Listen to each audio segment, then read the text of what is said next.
नमस्कार, आदाब दोस्तों। एक बार फिर से आप सभी का मैं बहुत बहुत स्वागत करता हूं हमारे इस नए वीडियो में। दोस्तों, केजरीवाल ने आरएसएस चीफ मोहन भागवत से 5 तीखे सवाल पूछे हैं। दोस्तों, ये वो सवाल हैं जिसे सुनकर बीजेपी तिलमिला उठी है। बीजेपी को कुछ सूझ नहीं रहा है। दोस्तों, केजरीवाल ने जनता की अदालत लगाई थी दिल्ली में। आपको बता दें, दिल्ली में अब नई मुख्यमंत्री बन गई हैं आतिशी मरलेना। आतिशी दिल्ली की तीसरी महिला मुख्यमंत्री हैं और आतिशी को बीजेपी वाले चिढ़ा रहे हैं कि तुम्हारा इस्तेमाल केजरीवाल कर रहे हैं। लेकिन आतिशी ये पहले ही लोगों को बता रही हैं कि मैं इस्तेमाल नहीं हो रही हूं, मैं तो गर्व कर रही हूं, केजरीवाल जी पर गर्व कर रही हूं। चाहे मैं एक दिन की मुख्यमंत्री रही हूं, मैं केजरीवाल जी के लिए कुछ भी कर सकती हूं।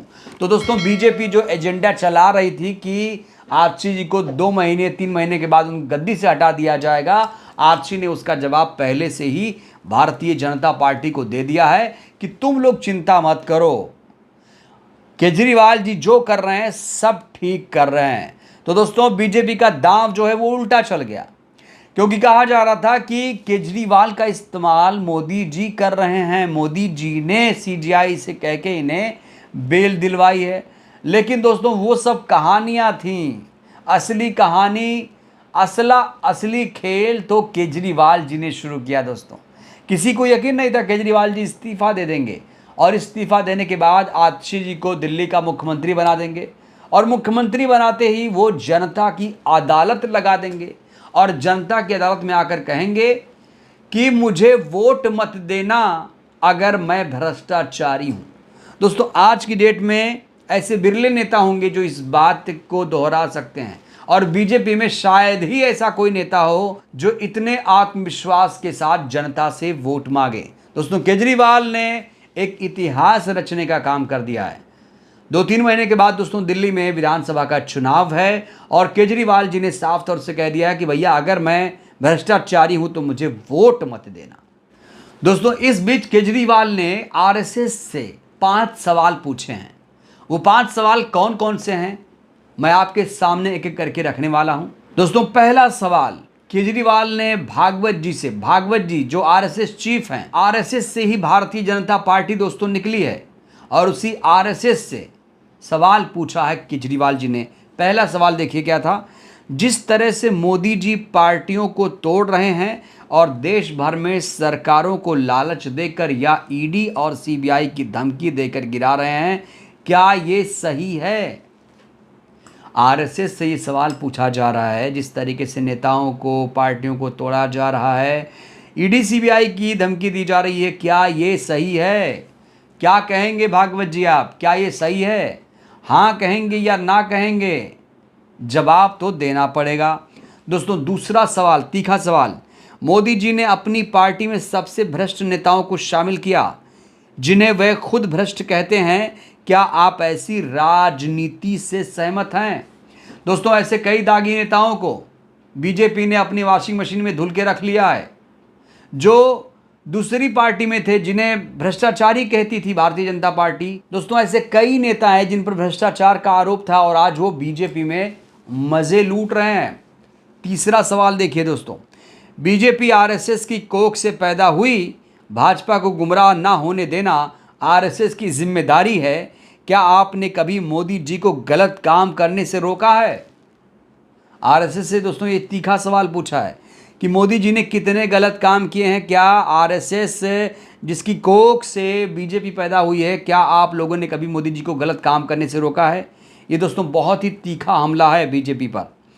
और चौथा सवाल दोस्तों, लोकसभा चुनाव के दौरान जेपी नड्डा ने कहा था उन्हें आरएसएस की ज़रूरत नहीं है। क्या बेटा इतना बड़ा हो गया है कि वह माँ को ही आंखें दिखाने लगे? बेटा मातृ संस्था के प्रति अपनी नाराज़गी दिखा रहा है। क्या आपको दुख नहीं हुआ जब उसने ऐसा कहा? तो यहाँ पर चोट कर रहे हैं दोस्तों भारतीय जनता पार्टी, साथ ही साथ आरएसएस पर चोट कर रहे हैं केजरीवाल दोस्तों इस समय फुल फॉर्म में नजर आ रहे हैं। 5वां सवाल, आप लोगों ने कानून बनाया था कि नेता 75 साल के बाद रिटायर हो जाएंगे। अमित शाह कह रहे हैं कि ये नियम मोदी जी पर लागू नहीं होगा। जो बात आडवाणी जी पर लागू होती है वो मोदी जी पर क्यों नहीं लागू होती? ये दोस्तों बहुत वैलिड प्रश्न पूछा है। अभी मोदी जी की उम्र 72-73 साल है और अगर 75 वर्ष में मोदी जी रिटायर होते हैं तो जाहिर तौर पर 2029 से ही पहले दोस्तों प्रधानमंत्री बदलना पड़ जाएगा। और एक बात और, ये जो सरकार है 5 साल तक चल जाए दोस्तों, ये कहना बड़ा मुश्किल है, क्योंकि नीतीश नायडू इन्हें चला रहे हैं। वो कब तक इनके साथ रहेंगे दोस्तों, ये अपने आप में बहुत बड़ा प्रश्न है। तो दोस्तों सवालों से तीखा हमला बोला है केजरीवाल ने। आमतौर पर लोग सीधा हमला बोलते हैं, लेकिन ऐसे चुभने वाले सवाल पूछे दोस्तों केजरीवाल ने जिससे भारतीय जनता पार्टी तिलमिलाई हुई है। भारतीय जनता पार्टी ने अभी तक इन सवालों का कोई जवाब नहीं दिया है, सन्नाटा पसरा हुआ है। सिर्फ और सिर्फ व्यक्तिगत हमले कर रही है भारतीय जनता पार्टी। मनोज तिवारी कह रहे हैं भैया यहाँ नाली देखिए साफ नहीं है, वो नहीं है, जबकि दोस्तों एमसीडी में बीजेपी का शासन है दिल्ली में और नाली बनवा रहे हैं। आशीष को लेटर लिखा जा रहा है भैया नाली देखिए, पानी देखिए, जबकि ये काम एमसीडी का है। तो दोस्तों बीजेपी के सारे जो पैंतरे थे वो फेल हो गए हैं और केजरीवाल जिस तरीके की राजनीति कर रहे हैं दोस्तों वो अद्वितीय लग रही है इस समय। और केजरीवाल जल्द ही हरियाणा में भी एंट्री मारने वाले हैं। कई लोग तो ये कह रहे हैं कि क्या केजरीवाल को आम आदमी पार्टी हरियाणा में मुख्यमंत्री का चेहरा बनाएगी। कई सारी चीज़ें दोस्तों इस समय देश में हो रही हैं। बहुत दिलचस्प दोस्तों होगा हरियाणा का विधानसभा चुनाव। अगले महीने 5 अक्टूबर को हरियाणा में विधानसभा का चुनाव है। 8 अक्टूबर को नतीजे आ जाएंगे। इंडिया गठबंधन में होने के नाते आम आदमी पार्टी को कांग्रेस में होना चाहिए था, लेकिन दोस्तों बात नहीं बन पाई है। अब आम आदमी पार्टी हरियाणा में अकेले चुनाव लड़ रही है। लोग ये भी आरोप लगा रहे हैं कि केजरीवाल जी को मोदी जी ने छुड़ाया इसलिए कि वो हरियाणा में चुनाव प्रचार कर सकें। और अब एक आम आदमी बन चुके हैं केजरीवाल, वो मुख्यमंत्री नहीं हैं। अब प्रचार करने जाएंगे, धुआंधार प्रचार करेंगे। अब इससे किसको फ़ायदा होगा, किसको नुकसान होगा दोस्तों, ये तो देखना पड़ेगा। बहरहाल हरियाणा की मैं बात करूं दोस्तों, इस समय तो कांग्रेस का पलड़ा वहाँ पर भारी लग रहा है। बहरहाल दोस्तों इस वीडियो में फिलहाल के लिए बस इतना ही। केजरीवाल ने जो 5 सवाल पूछे, सबसे तीखा सवाल दोस्तों आपको कौन सा लगा? अगर आप में से कोई इन सवालों का जवाब देना चाहे तो आपका स्वागत है। बहुत बहुत धन्यवाद, शुक्रिया।